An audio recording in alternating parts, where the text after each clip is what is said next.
Halo semua. Ya, kami dari Joget Mataram kelas C. Perkenalkan, nama saya Rasa Narendra Martono dari EPM 2505 15903 dari Prodi Hukum, asal dari Semarang. Halo semua, perkenalkan saya Konstantino Carlos Katu, biasa dipanggil Carlos. Saya berasal dari Labuan Bajo, Prodi saya Hukum, dan NPM saya 250 515 880. Perkenalkan, nama saya Yunus Utosone Baho dari Jayapura, Papua. Dari Prodi Hukum, Fakultas Hukum, NPM saya 250515926. Halo, perkenalkan nama saya Kamla Olivia Mumu, NPM 2501911 dari Fakultas Hukum, asal saya dari Manado.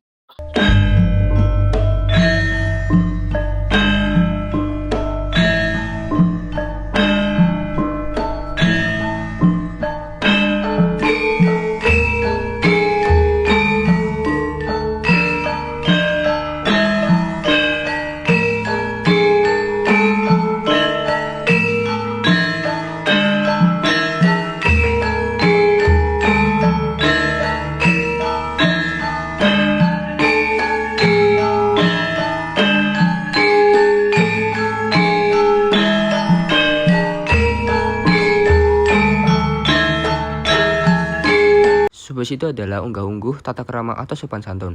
Orang yang tidak tahu subasito dikatakan sebagai orang deksuro atau kurang ajar, tidak tahu tata krama.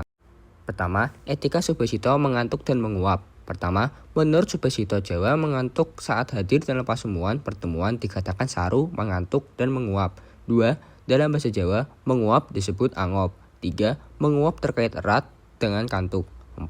Menguap juga merupakan perilaku tidak sadar orang yang bosan. 5. Kalau kita sedang menerima tamu baik. Etika subasito perilaku jari dan tangan. Ujung kuku yang hitam kotor membuat tidak nyaman orang yang melihat. Di depan umum, pertama, tidak boleh garuk-garuk. Kedua, tidak boleh kucek-kucek.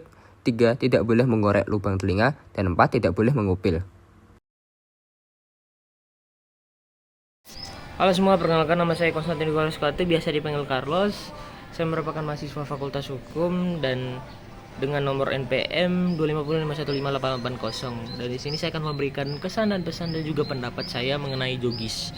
Jadi yang pertama, kesan saya cukup baik, dimana saya baru mendapatkan pengalaman seperti itu ya, apalagi sebagai orang yang jarang menari. Kami diperkenalkan dengan tarian khas Jogja yang memiliki beberapa istilah yang cukup menarik, kayak meruji, habis itu ngepel dan hal lainnya. Dan untuk pesan saya sendiri itu semoga kegiatan-kegiatan ini akan terus berlanjut sampai tahun depan, biar mahasiswa-mahasiswa baru itu dapat mendapatkan pengalaman yang sama seperti kami. Dan untuk pendapat saya sendiri ya tidak ada sih. Pendapat ya jelas, saya berharap bahwa setiap adat istiadat yang ada di Jogja ini tidak akan hilang dan selalu diperkenalkan kepada mahasiswa-mahasiswa luar, terkhususnya mahasiswa-mahasiswa perantau, agar mereka bisa mengetahui apa arti Jogja sebenarnya. Terima kasih.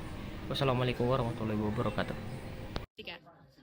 Kesan saya mengikuti Jogis ini yaitu kita sebagai anak muda yang berada di era digital ini mempelajari budaya Jogja yang telah ada. Nah, supaya budaya ini tuh tetap terjaga cagar budayanya, supaya tidak luntur hingga ke masa yang akan datang. Terus pada saat ini juga mempelajari beberapa tarian, yaitu Joget Mataram. Nah, kita dapat mempelajari dari Joget Mataram tersebut yang dapat kita ajarkan kepada anak dan cucu kita untuk selanjutnya. Terima kasih. Oke.